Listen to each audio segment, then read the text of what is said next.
What's up, everybody, and welcome back into the Play the Fight Song College Football Show. Week 6 is in the books, and my, oh my, what a week. Upsets galore. Down goes number 1, down goes number 4, down goes number 9, down goes number 10, down goes number 11. I don't know what was happening out there, but if you were a team with a number next to their name, it wasn't a good week for you. So we got to break it all down. I actually texted JP last night and I was like, hey, I have nothing prepared. This was like 11:30 Central. I was like, I have nothing prepared. Should we do a recap? And he's like, we got to. And I was like, all right, you're probably right. I mean, what a week in college football. Jake is out today as he traveled to Ames for Iowa State Baylor. He was a part of the whiteout. He will be back for the preview this week. Boys, how we doing this morning? What a week in college football, JP. Yeah, what a weekend. I wish we would have had a little black and gold on the upset scale there. But it turns out you have to play 4 quarters, not just 2, and you have to score. So I didn't know that. Somebody needs to tell me that. Yeah, somewhere along the line that got lost in translation. But yeah, what a weekend. I think I was not too worried about the stress of having 3 screens, and then all of a sudden I wanted to be in touch with like 6 games at a certain time slot, and I was having a little bit of a panic attack and trying to figure out the quad box and which ones I wanted up there and which ones I didn't. Heck of a weekend. Giant killers everywhere. Maybe the 12-team playoff isn't such a bad thing in the fact that nobody's elite, so it could be a little crazy. But at the same time, I feel like you'll still see the same brands at the end of the day. Are we fully off of the Cade McNamara train? Because I got a chance to sit down and watch. I don't think he was bad.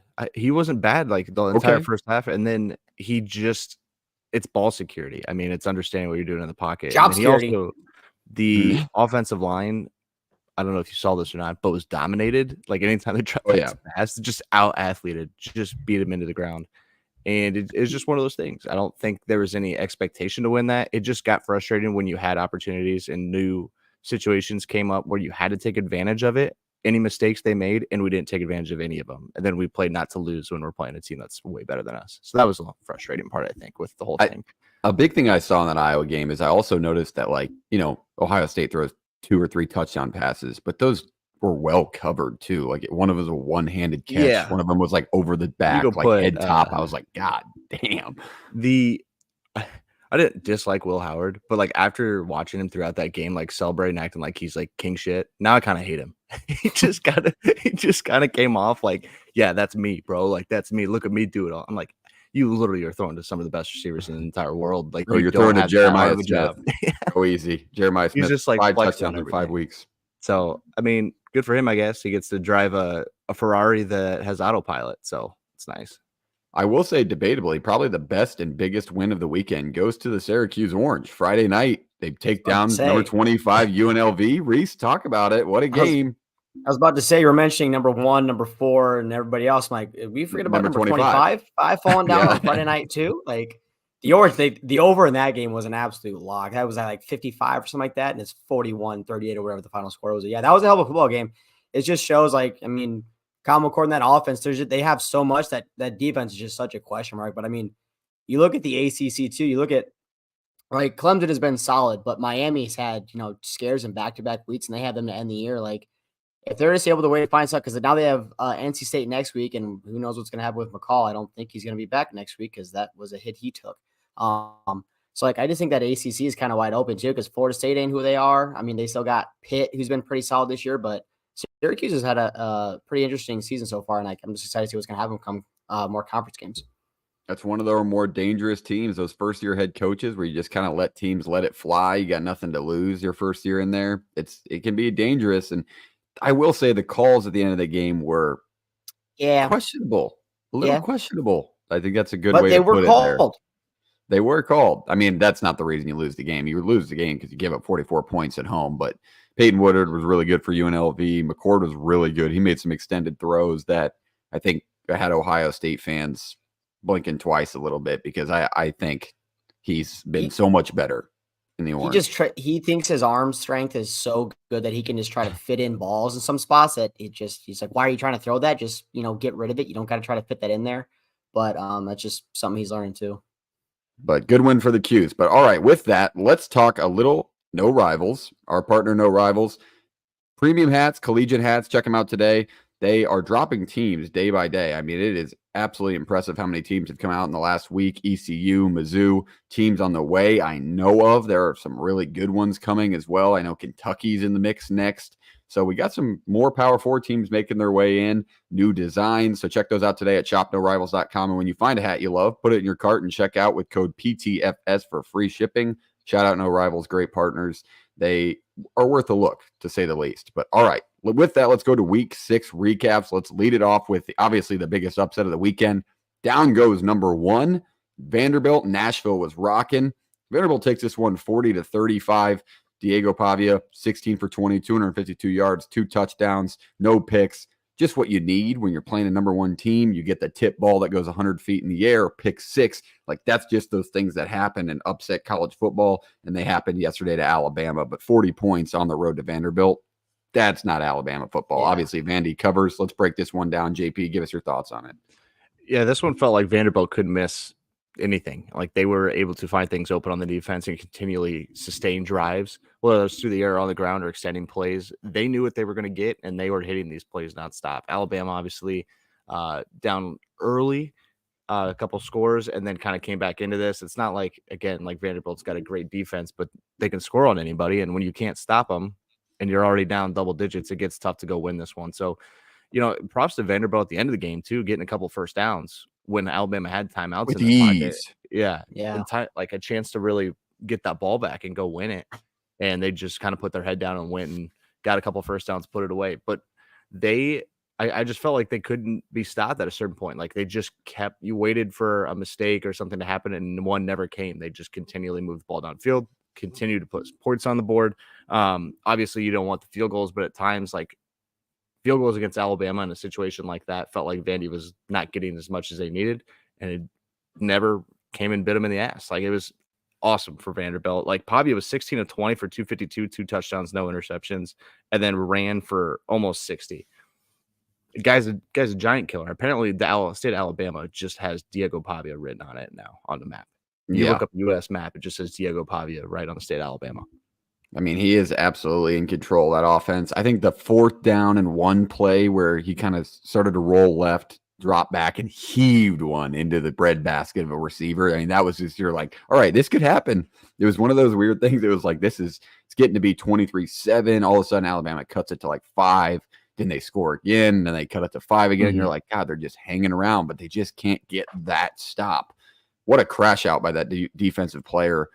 You see that video of like 13 whipping his mouthpiece across the field? That was so funny. But I mean, I can't imagine the frustrations boiling over. Before we go to Reese for his thoughts, branding disclosure. I had easier access to the badge logo, so yeah, I used it on the side. I don't like the new V anyway. But all right, Reese, break it down for us.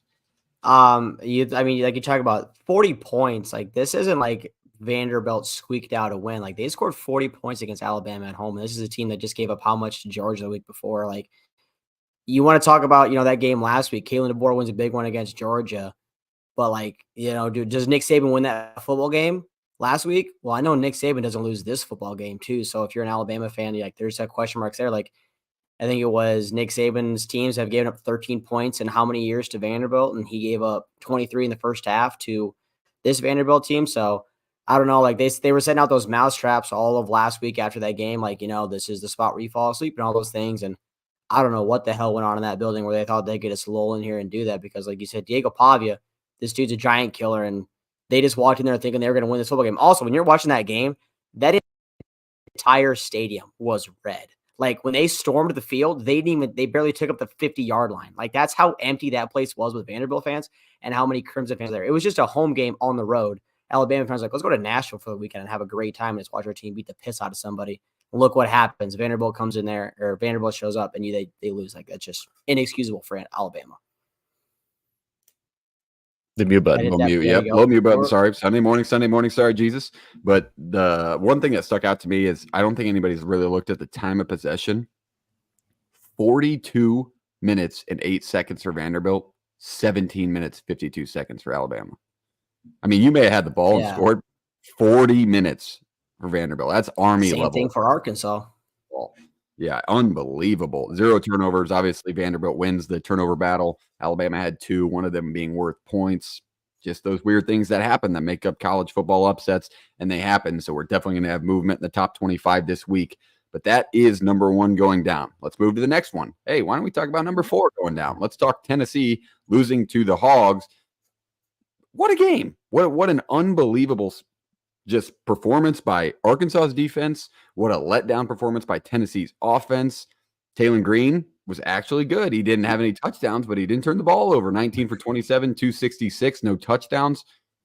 Break this one down, JP. Yeah, a couple of times they were inside the 5, inside the 20, and inside the 30 and had 3 points total. Arkansas did, and was leading 3-0. It was like, what in the hell is going on? And then Tennessee breaks a big run.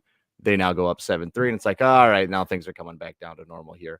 Arkansas just kept battling. Like something, it battled this team. I feel like Arkansas has battled more than the last 2 Pittman teams have. The last 2 Pittman teams kind of feel like if this situation happens, they kind of, as soon as that lead goes out of their hands, they're kind of out of it. This one just kept battling. Taylon Green obviously didn't finish the game just with, I can't remember what his injury was, but his ability to not make stupid plays, to stay in the game, and to hit open guys, complete passes is very much what they needed. Not the Taylon Green that we're used to, and it was perfect. Nico was not good. He struggled. He didn't make great decisions. To not throw a ball into the end zone on 4th down when no time's on the clock is just being young and not knowing the situation. They couldn't get him going on the ground. They couldn't get the ground game going outside of a couple big jabs they took. And they looked off. And to be honest with you, like, you knew nobody was going to be, beyond elite and terrifying across the country, but you didn't think that Tennessee was going to get their wake up call in Fayetteville this weekend. Like, it's not where I had mine circled. No. But they got it, and it looked uglier than you might have imagined. So Tennessee's in a spot where you still have some tough games on the schedule. There's your wake up call, and this one feels like it. I know the Alabama one stings and it's gross and disgusting, but to play this poorly, I think if you're Tennessee, almost hurts just as bad. But 100%. I mean, if you look at the kind of the way the game went, you go into halftime 3-0. They come out, they get up to a 14-3 lead, and you're like, all right, here comes Tennessee. They kind of, put your foot on the gas a little bit. They just couldn't get a rhythm going after they put up 14. All of a sudden, here comes Arkansas. They were started making plays. Just a slow-paced game, which you really didn't expect from Tennessee. But it wasn't like the worst game defensively from Tennessee. They just couldn't get it going on offense consistently, which was shocking because of the way they operate normally. But Reese, what do you think on this game? Obviously, you had Tennessee as your pick of the week. Yeah, this was. I was like, there's no doubt about that. I thought Tennessee was going to come out hot. They 56 points per game this year to start, and then you come out with the dud in the first half. Like, I don't know what was going on, because there was times they got up to the line, like they just didn't have the right play call or whatever it was. But I think a ton of credit has to go to Arkansas's defensive coordinator, Travis Williams. Like, he was making Nico uncomfortable and making him look like he was putting 7 or 6 in the box. The line wasn't sure who was coming. Nico wasn't sure who the hell was coming. It made it hard to run the ball. It made him hard for him to make reads. So I think he gets a ton of credit because, like you said, that offense couldn't get anything going. They were trying their running, or they were doing their tunnel screens out wide. They just couldn't get anything down the middle of the field to work. And then you talk about they had those 2 runs in the third quarter. But other than that, dude, like, they couldn't run the ball. They couldn't do anything. Like, it was just, I did not expect this team to go into Fayetteville and have that much of an issue trying to run the football, especially because that's been their bread and butter. Everyone's talking about how good Nico is throwing the ball, but running the ball has been their bread and butter. And it's pretty obvious if they can't run it, and you're going to make Nico, who he is a very good quarterback. Let's not get it twisted. He is a very good quarterback, but he's still young and he's going to make those mistakes. So if you can try to make him make those plays and use his head, that kind of blueprint's out there now for teams. Yeah, I think the stats kind of reflect exactly what you just said, Reese, because if I would have told you going into this game that Tennessee only has 158 yards passing, you'd be like, no way. Not with the way they throw the ball, not with the way Nico's looked. But I think yesterday, not to bring Nebraska into it, but yesterday was kind of the first time I saw both Dylan Raiola and Nico kind of look like freshmen, really. But both of them kind of were off their game of what they've shown us so far. Obviously, it means more when you're number 4 getting beat by Arkansas. But holy cow, what a win for the Hogs. I know, JP, you had said that Sam Pittman bought himself 2 years. You still on that train? Yeah, I mean, he definitely bought him this year. Yeah. Like, that's what I'm thinking, depending on how the first 3 weeks happen next year, 4 weeks, I think he bought himself 2 with this win. And that's fair because I think if you look at what happened so far throughout this season, you look at like they go on the road, they compete with Oklahoma State. You're like, all right, Arkansas is pretty good. Probably should have That's won that only one. gone downhill. Now looking back, you definitely should have won that one of how Oklahoma State's been playing.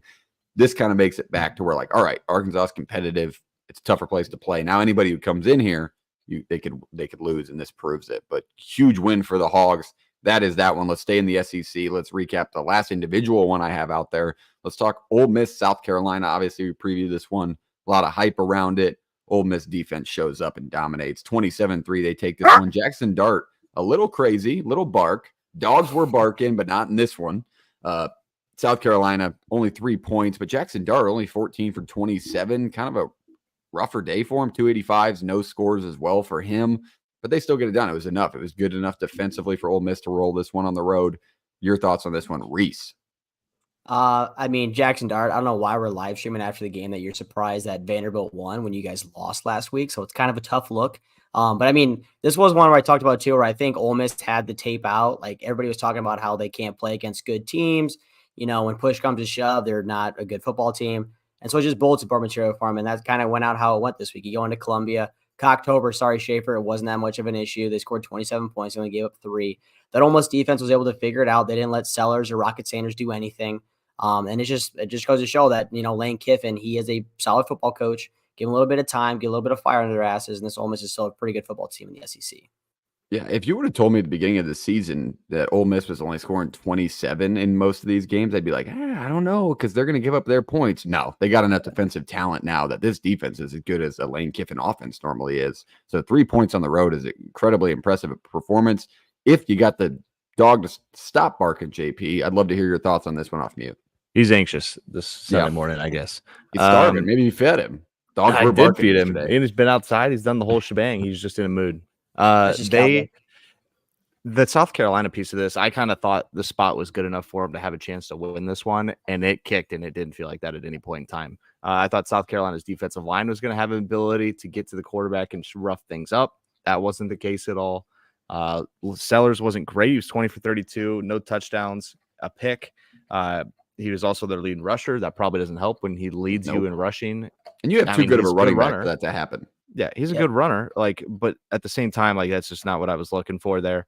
It just felt like this game was controlled by Ole Miss from the jump, and there was never a point where I was really worried about South Carolina get back in this. I mean, you're down 24-3 at half, 14-0 after the first quarter, 24-3 at half, and then that was it. I mean, it's just kind of one of those things, and I don't know how to read South Carolina anymore. I thought I kind of understood them. I guess I do not understand this team very much, but I do not either, because he put up that many points against LSU. You put up a bunch of points in another big match like another opponent, but the offense just doesn't show up. I really thought the Lenora Sellers getting back in there was going to spark an offensive little. I mean, you put up X amount, and then you just kind of fold when a team comes in that's already off a loss. This is a great spot for South Carolina to compete deep in this one and kind of get their season going back in the right direction.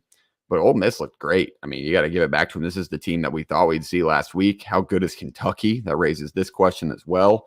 But overall, a huge win in the SEC for Ole Miss on the road. We'll see what happens with South Carolina down the line, because they got some more good defenses coming in, and they're going to face on the road. So it could go really south for Beamer squad quick. All right, let's open it up to the notable scoreboard. Let's go to a notable scoreboard 1, which has a lot of scores on it.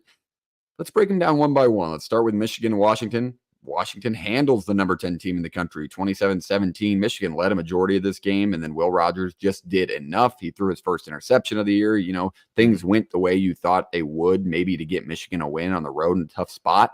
But they were an underdog for a reason. And Washington covers this one. Give us your thoughts on it, Reese. I mean, it's shocking too, because I mean, you pull Orgy out too, so you have to go to your third string quarterback too. So, this isn't the Michigan team that we thought. That who knows what that USC win too. I mean, because they didn't pass the ball well there too. All they did was run the football. So kind of raises question marks. And they have another score too, the USC game later. So is that win that impressive? You did it at home, but this Michigan team, it's different than last year. I think this speaks more volumes about Jedd Fisch and what he did with that program, complete overhaul of that program with everybody leaving from last year's national championship team that went in there. But I just think it shows Jedd Fisch is a good coach. He's got the right guys around. Keeping Will Rogers around was huge. And Michigan just has so many question marks, man. Because if they can't run the football, that defense is solid, but it ain't enough to win a football game. So their offense ain't going to be able to do anything. I like that breakdown. I think the question mark arises from your defense, giving up 27 here, but you turn the ball over. I mean, they can only run the football. I think everybody knows this at this point, but I think this is good for college football in the fact that, everybody had them at number 10 because of the wins that they had, but like nobody thought they were the number 10 team in the country. Yep. I think it's safe to say that. So this is good for college football. Mm-hmm. Huge win for Jedd Fisch, Will Rogers, Jonah Coleman. What a win at home. JP, your thoughts on it? Yeah, I don't understand why Michigan was ranked that high in the first place. I don't think we had him anywhere near that. But just the quarterback conundrum. They're like, oh, we fixed it. I'll bring Tuttle in. Okay, he throws one touchdown pass, then he looks rough. And then it's just Washington leaning on you and playing Big Ten football, honestly. Like they played Big Ten football and ended up beating a Michigan team at what they're best at. There's teams that Michigan matches up well against, a USC who can't handle the physicality and run game that we thought they could. See the score below this one. And then there's every other team that feels like that's on their schedule that has a real shot to beat them just based on how they play the game. So Michigan, you're in a weird spot. Like it's not just I don't know. Something's off there, and it's not just like one person. I think it's a lot of pieces of that offense. It's the offensive line. The running backs haven't gotten going. I mean, I think Mullins is still good. Yep. But supplement that with receivers that are okay in a quarterback situation that obviously hasn't been good. Yeah, I think that's a safe way to put it.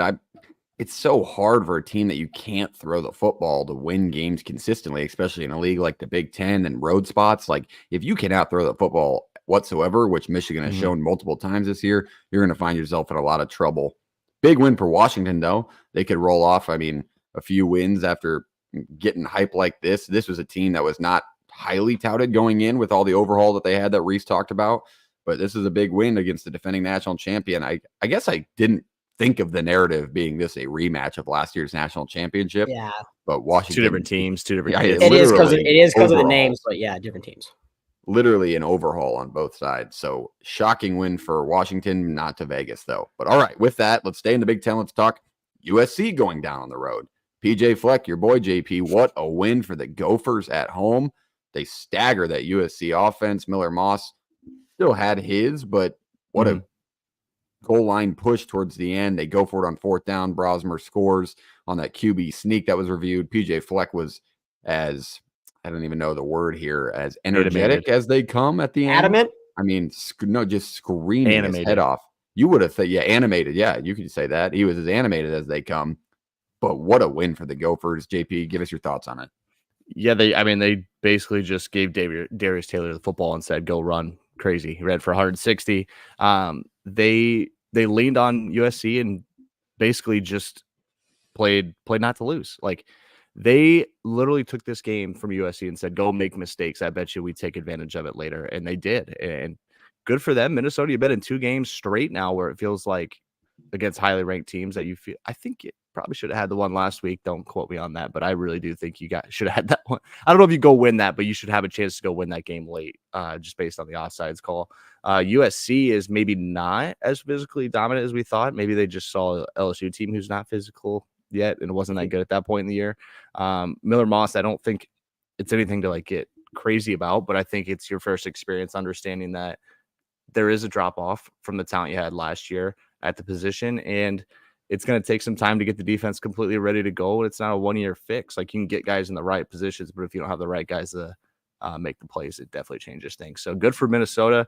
USC, I'm still not like, I understand the lot. They're 2 loss now and they don't have, this is not a great one. But I'm not that low on them, I guess. Like usually in this situation, I feel like I'd be like bashing USC for everything they are, but right now I don't feel that rough about them. Statistically, I think they were still good. They were still like decent. If you looked at the stats of this game outside of turnovers, they had 3-1. Really, it was 2-1 before the last drive.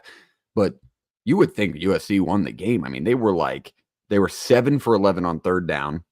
They had 373 total yards, averaged 5.3 yards per pass and 6.2 yards per rush against Minnesota. But the drives that they turned it over, those are ones that they needed points on. All of a sudden, it's now 31-17, and then Minnesota's chasing 2. They just couldn't finish those couple drives, and that ended up being the difference in a tough road spot. Reese, your thoughts on this matchup?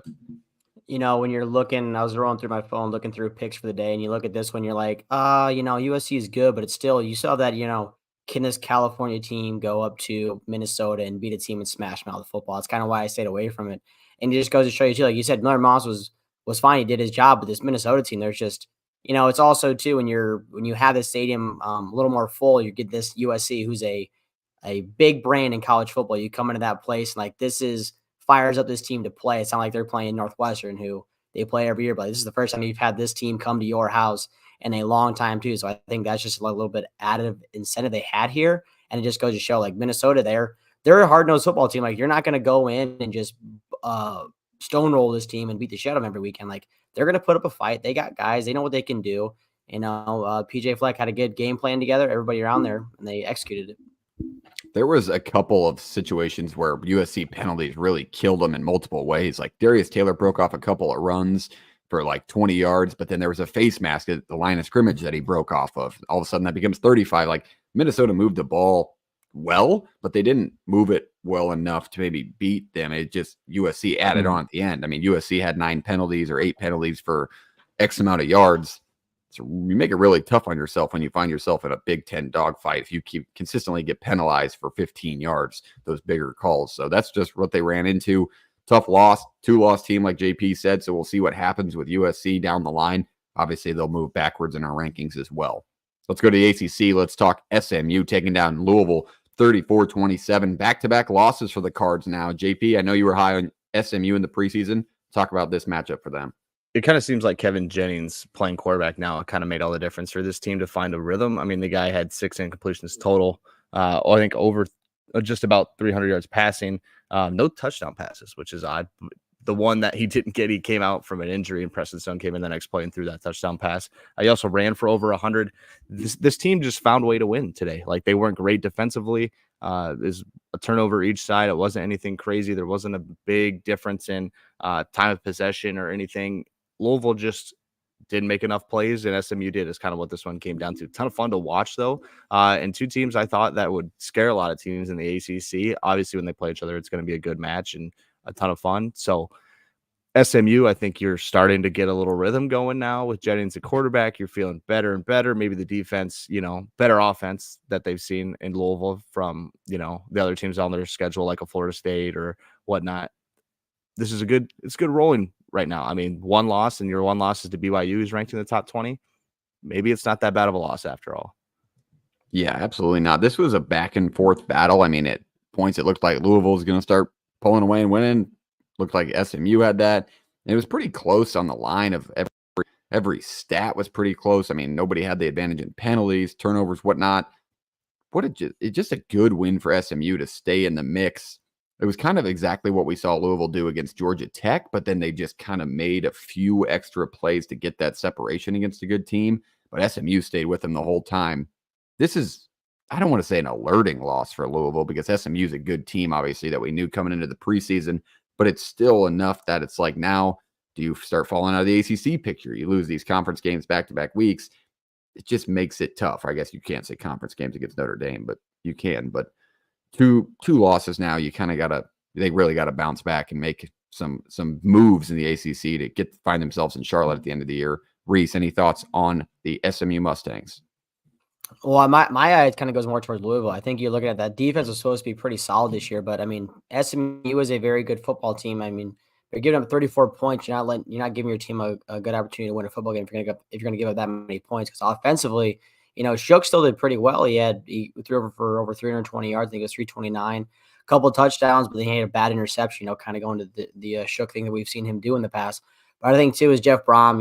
He talked about they just didn't have a good game plan. They just executed. They made way too many mistakes, and I just think it's a step forward for Louisville. You're kind of falling out of the ACC picture. If you're going to lose another football game, then I think you're just kind of out of it at the end. But SMU, I mean, this is a very fun team for them getting into this conference this early. So, all right, that is that one. Let's break it down a little bit. I know we already got to mention it, but Syracuse Friday night rolls into Vegas and wins 44-41 in overtime. What a matchup. Kyle McCord threw the ball 63 times. JP, I want to hear your thoughts on this game and what you saw. This one, yeah, I was all over the place trying to watch this one.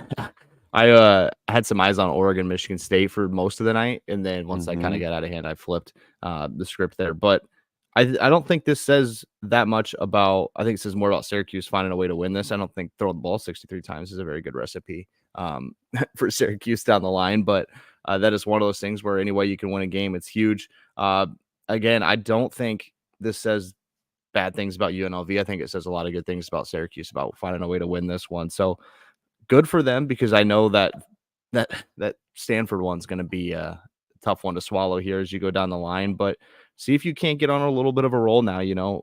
Holy Cross put a little scare into you randomly, and then you pulled away. Now you got NC State, who's struggling, Pitt team who's feeling good about themselves, and Virginia Tech. Like there's a real opportunity to get to at California with still one loss. And then it just gets strange, but it just feels like Syracuse found a way to win a game that usually they don't win.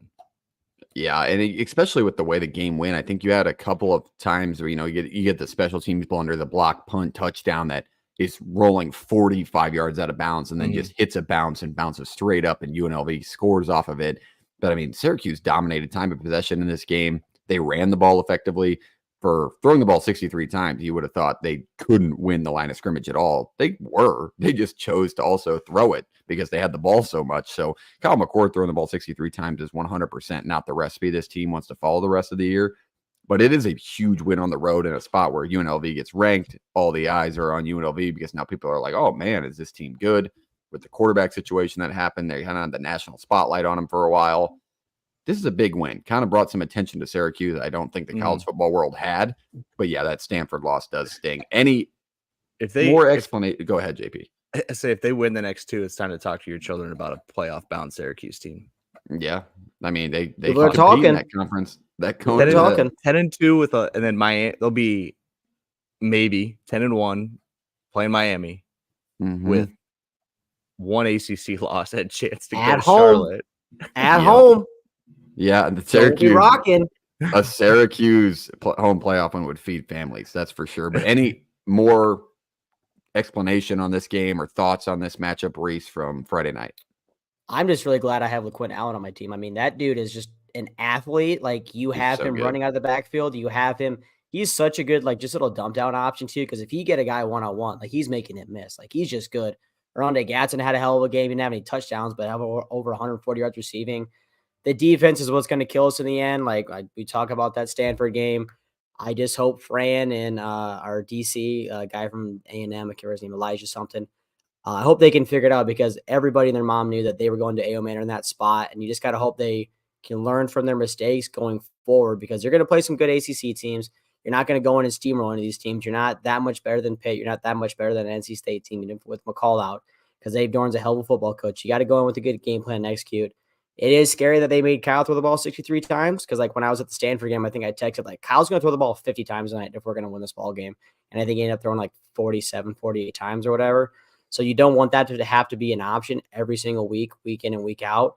But if you can't run the ball and it's working, I guess you got to stick with it, because the fact he only turned the ball over one time too, throwing it 63 times, like, that's just, the guy's learning. He's not making as many inadvertent throws. He does try to do the occasional, he's trying to feed a ball into a spot in tight coverage, and it just, don't do that. Just throw it away. But I got a lot of confidence in this team going forward. Let's look at it, because JP obviously raised an interesting proposition of a Syracuse playoff game. NC State on the road next week. Winnable. Okay. Problem. NC State, well, yeah, it's winnable. NC State looks like shit the last few weeks. And then you go play at Pitt. That's a tougher one. Pitt's 5-0. They keep somehow winning football games. They're obviously not the most daunting team out there. Virginia Tech at home. Okay. Virginia Tech looks worse than what they were advertised to be, but still a good football team. Boston College on the road. Pretty good football team. Has their losses, though. Cal on the road. Tough football game. Cal looked decent last night for 2.5 quarters. UConn, you got to win that one. And then to end the year, Miami. Rivalry week. Miami and Syracuse in a big game with playoff implications. Could feed families as well. I don't think anybody would hate watching Miami-Syracuse on November 30th with a playoff implication on the line, especially with a conference championship the week after. But that is a fun team to follow and fun team to watch. So I'm sure we'll talk about them here in the future, because they just keep winning. 4-1 for the Qs, and under first-year head coach is pretty impressive. All right, let's flip over to the second notable scoreboard. But before we get into the scoreboard, let's talk about Miami last night because their score didn't make it up. I'm not sitting here until 1:30 in the morning getting them on a notable scoreboard. But what a comeback.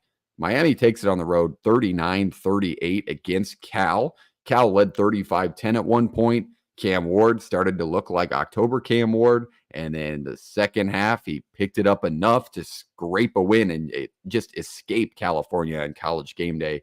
JP, what did you think of this? Did you go to bed or did you see the end? No, I was like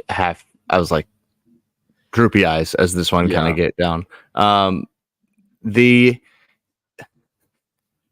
This one stinks if you're Cal and if you're a guy like me who thought Cal was going to have a real shot. And they still do to win, 7-8 games in the ACC and continue to get better and better. But this just cannot slip through your 35-10. Cannot happen. It just cannot happen. And the problem, I think the bigger problem is that they were good offensively, and then all of a sudden it just stopped. Like they were stifled. They weren't able to do anything. We knew their defense was going to probably have a tough task to stop Miami and slow them down. You do it for a certain amount of time for 2.5 quarters. Next quarter and a half, you're rough. Just anything. I mean, you just were any sign of life offensively avoids this, and it just absolute collapse. And people are going to be like, "Wow, what a comeback! Good for Miami." And I'm like, kind of on the other side. I'm like, "Damn, Cal, man!" Like it just felt like they had a real shot to prove that they were a really talented team, and they're getting better and better. This is now 2 in a row for Miami. 1 at home, 1 on the road. We knew this was going to be a tough one on the road. I know the AP top 25 and our top 25s are going to be odd, like way odd.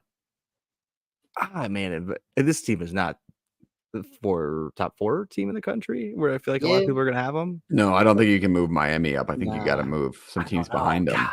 I don't think They you just can keep move winning. Miami They just keep winning right now. And it feels like Miami hasn't had a Miami loss yet. And they've tried twice to do it and they haven't. The way this game went was so weird too. I mean, you get to 35-10. You're like, all right, what's California going to do? Are they going to keep their foot on the gas? Or are they kind of going to try to just kill clock and take this one with what they got? But they score a touchdown to go up 35-10. Miami immediately answers after a long drive, 12 plays, make it 35-18. Then Cal puts another point up, 38-18. You're like, all right, they're going to keep scoring. It's enough separation to win. Then touchdown, 11-play drive by Miami, punt, 5-play drive by Cal, touchdown, 9-play drive by Miami, punt, 4-play drive in under 2 minutes, touchdown, take the lead, 6 plays, and including a broken coverage with you leave Restrepo, of all people, running down the sideline by himself on the last drive. You leave Restrepo open. That's the guy you let have busted coverage. I mean, figure it out, Cal. That's like the one dude you should probably have 2 guys on. But it's just the way it went. Like they got comfortable. They got it to a 38-18 lead, and it was just like, hey, let's run the ball. Let's try and get a couple first downs. We didn't punt, touchdown. Cam Ward answered, threw the ball 52 times. Stat line was absolutely insane again through the air. They still ran it decently well, but you got the pick that you needed, and you looked like you were going to control it, and you just didn't get it done. I mean, the win probability, like the win probability chart on ESPN or whatever, was literally insane. I posted it last night. It was all blue for a gigantic chunk and then just straight up green line, game over. Some of the picks that Cam Ward threw, just some of the passes in general, I guess they weren't all picks, but they probably all should have been. Just holy shit, what are we doing moments? Like football 101, do not do this. Just Washington State Cam Ward just rolling right back across your body 950 yards. Nobody ever sit him down and be like, stop, dude. No. Stop.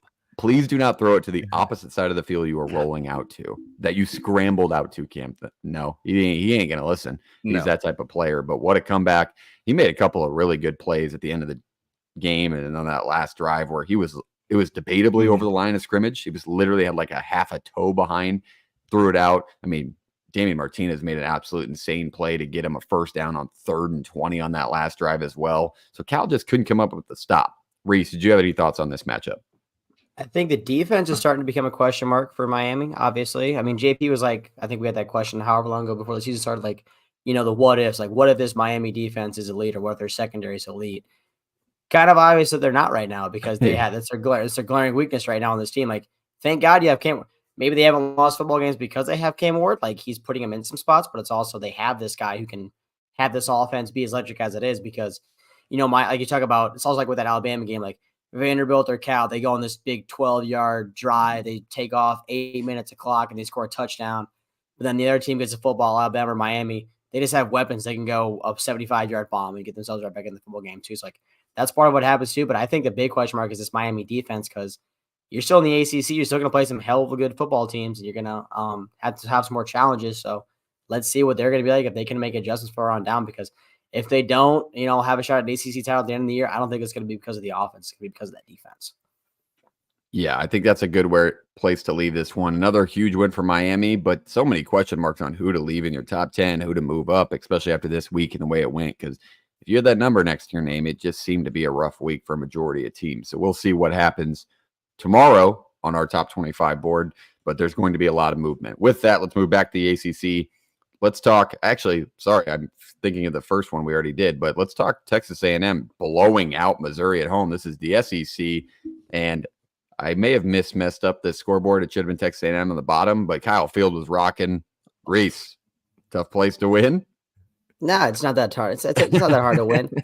Okay, let's go. Let's talk about it. Whatever. Look at their home losses last time. Like, was it 2 years ago? They had 4 losses at home, and then you lose to App State in that same year too. Yeah, they played well. This Missouri team, it just wasn't what they wanted to do. I mean, this was one where I was confident. I think Missouri had way more ahead of them than this A&M team, but I doubted Mike Elko, and I guess I'm completely wrong for that because they took it to him, and that offense and that defense was just fired up, ready to go. My question to you guys is the SC after this week, is the SEC the Big 12 this year? Like, are they just going to beat up on each other and eat each other up? Because all of these top teams are now going to have, because I mean, Texas' schedule is still pretty solid. They still got Georgia. Like, if Texas goes undefeated, then obviously they're the unanimous number 1. But it's like everybody in that conference is going to have 1 loss, maybe 2. So, like, how many teams are we going to throw in there? Like, how do you value this team's 2 losses versus this team's 1 loss? Like, SEC gets to be very interesting after this week because everybody becomes way more beatable. That's a very good point to make. I think when you look at this game individually, you got to look at what we talked about in the preview, the run matchup. Noel, 10 rushes for 30 yards. They couldn't run the ball. Texas A&M defensive front was outstanding. On the other side, Le'Veon Moss goes for 130.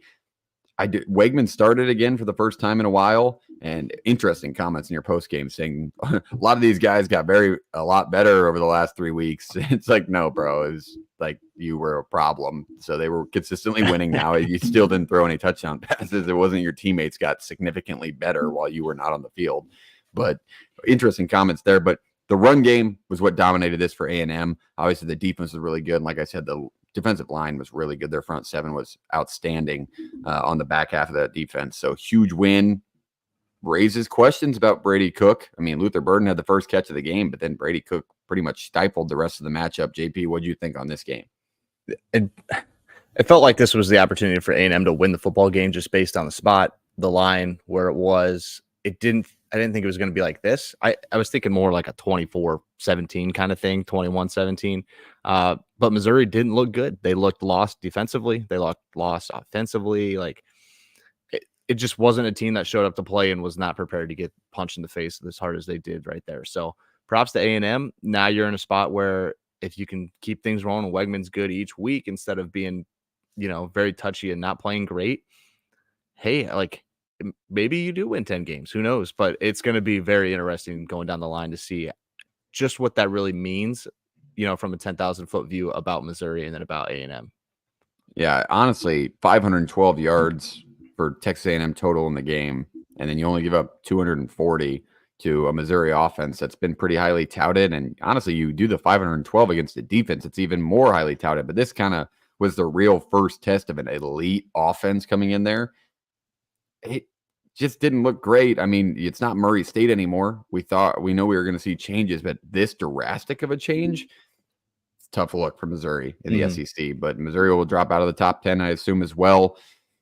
Big win for A&M. They're going to move up pretty far. I mean, they snuck their way back into the top 25, kind of were lingering around that 19 to 25 range, then started to move up, and then they dominate a top 10 team.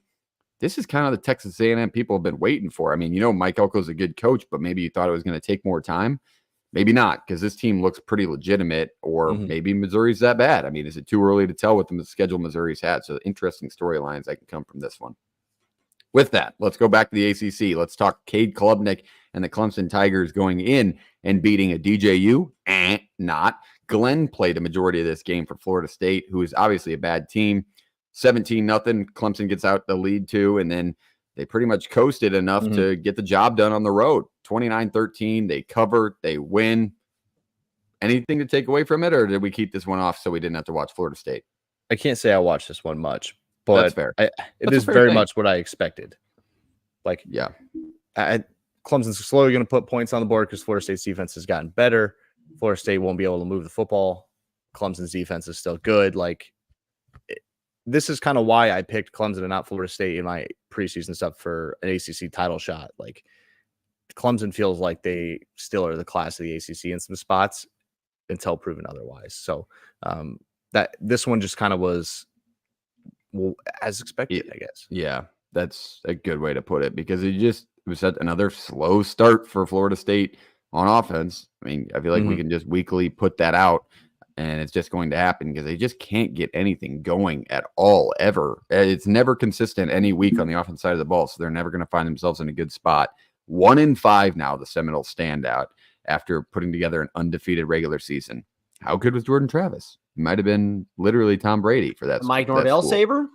Yeah, unbelievable. We'll see what happens with that team down the line. I'm sure they'll win some stupid one down the line that just is like, oh, what the hell? Where did this team come from? I just feel like that's going to happen. That's just so college football. Any thoughts on this matchup, Reese?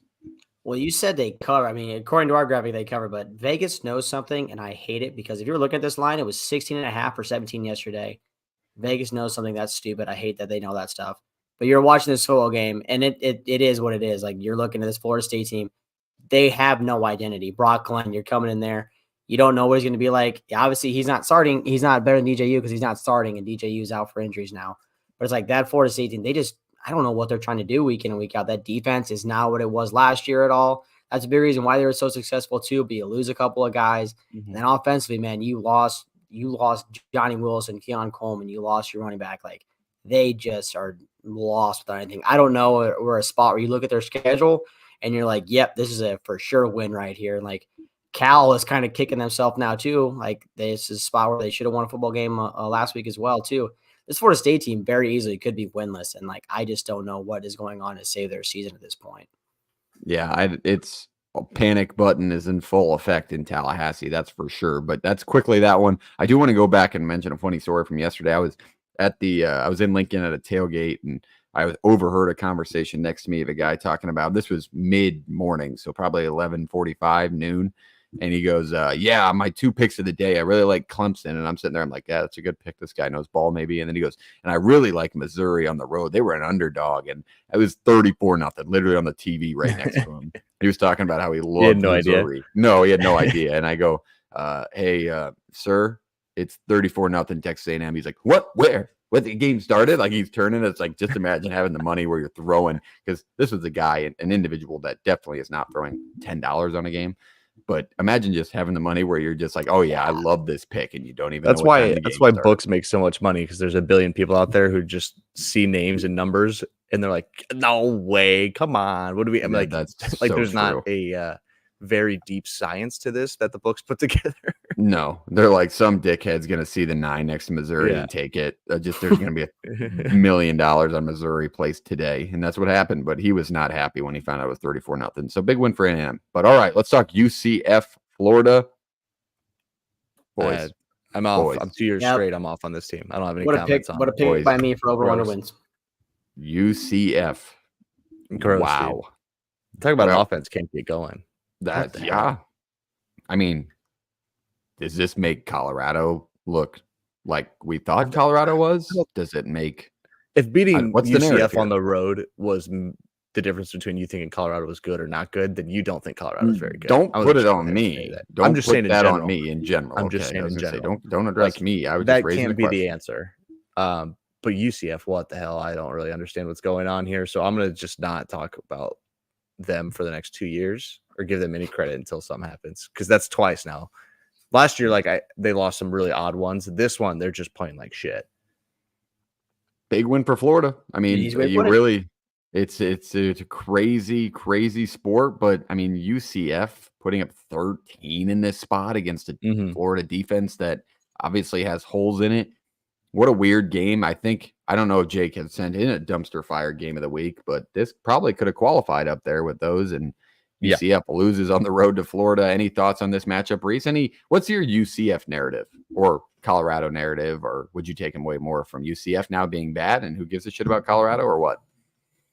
It's still an impressive. Like, I mean, Vegas had what it had out on that spot, but Colorado still does go on the road at 14-point spread and wins that football game. It's still a good win. It's a road win for a team that everybody was not that high on. They went on the road to Nebraska and got their shit pumped. But like, you go on the road here to, and then like I said, when they go on the road to UCF and they finally win that ball game.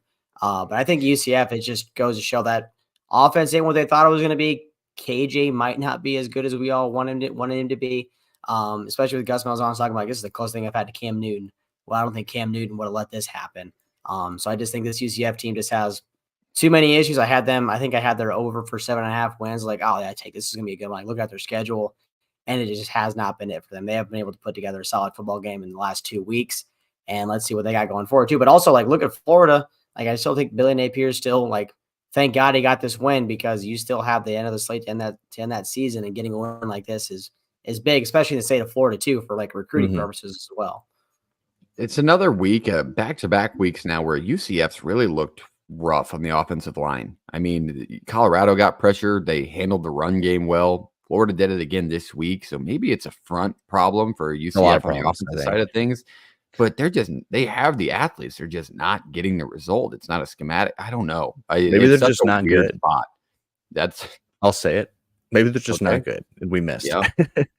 That doesn't happen often, but that is very fair and should be on the table for that conversation. But all right, the last one I have on here, but I did want to mention, we got to go back. These late games, sometimes they just absolutely kill you, but these late games are fun. But Texas Tech did beat Arizona after Arizona coming off a win at Utah last night. So 28-22, Texas Tech wins that one. Huge win. This is kind of the Texas Tech that we thought could be over the last few years, and now they're showing it. Huge road win late at night, but they got it done. Any thoughts on that one quickly? I'm sure we didn't watch that, obviously, with what was on the other TV, that Cal-Miami game, but any thoughts on Texas Tech being 5-1 in the Big 12? Big 12 and a Big 12. Yeah. That's mine. Arizona fully. Their schedule's not that rough. Like Baylor, I think that team started to quit. TCU would be a rough one on the road. At Iowa State will be tough. Colorado, Oklahoma State, West Virginia, like, not a team there's that an opportunity there. But there's an opportunity. Oklahoma State's looking bad now. Honestly, I'm looking at the previous, though. Their schedule's not tough overall. Abilene Christian, Washington State, that's their loss handily. And then, obviously, their most impressive win, looking at the schedule, is probably North Texas. North Texas.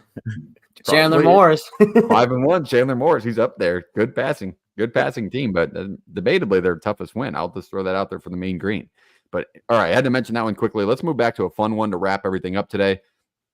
ULM is a good football team, gentlemen. It's a good football team. They gotta win. What do you mean they got to win? They got multiple wins. This is a team that was supposed to win like 2 games. 2-0 2.5. Sunbelt.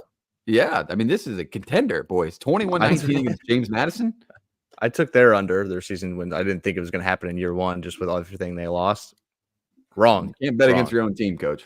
That's right.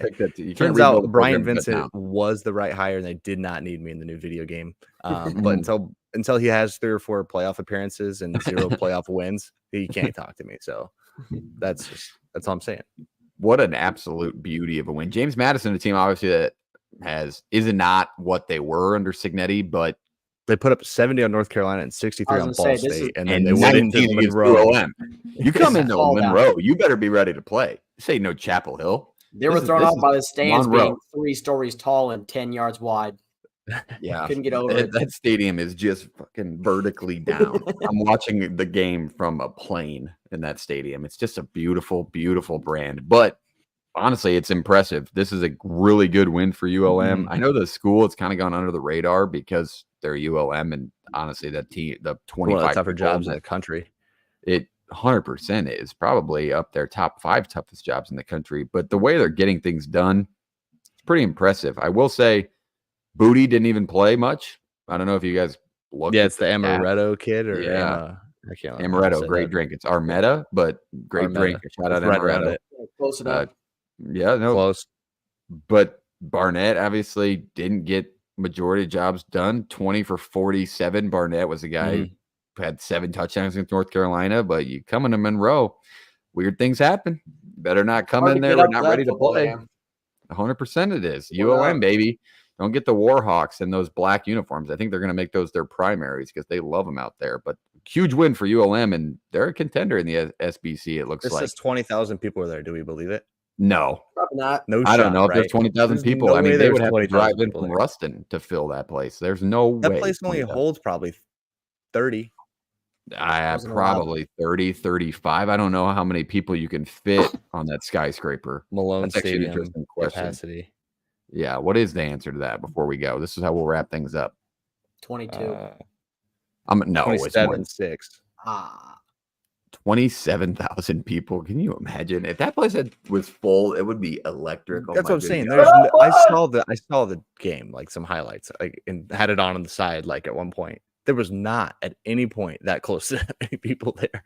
I don't know. I really don't know. Maybe they were below behind the fence and they just counted them. It's possible. Vanderbilt probably sold out this weekend, but I'm pretty sure 3/4 of them were Alabama people. Yeah, they took that field goal post all the way to Broadway Street. Yeah, 3 miles. It's not that far. I think it's 3 miles. I thought I saw something on Twitter.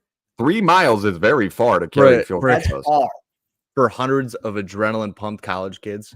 There was one guy. They make that Broadway every weekend.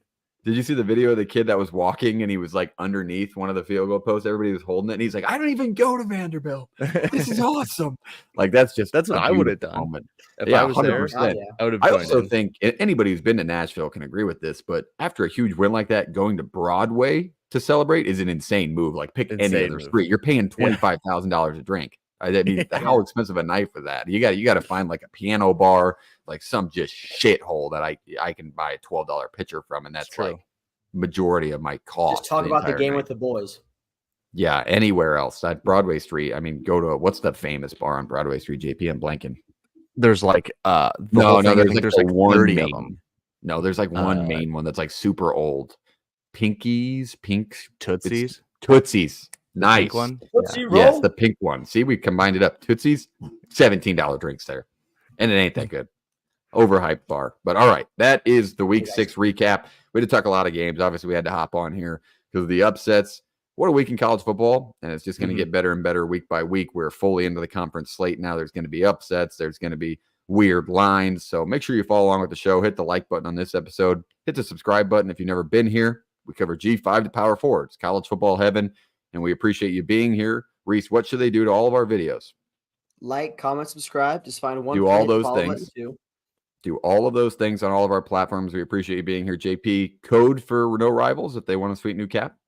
PTFS. PTFS, free shipping at checkout. We appreciate those partners. We will see you Wednesday night. Check out the fan perspectives dropping this week. I'm sure Jake's going to want to talk all about Iowa State. I'm sure Dave Aranda, does he have a job this morning? I don't know if we talked about that. I assume not. By noon, I assume not. But all right, that is the week 6 recap. We appreciate you being here. We will see you next time. JP, take us away. Play it.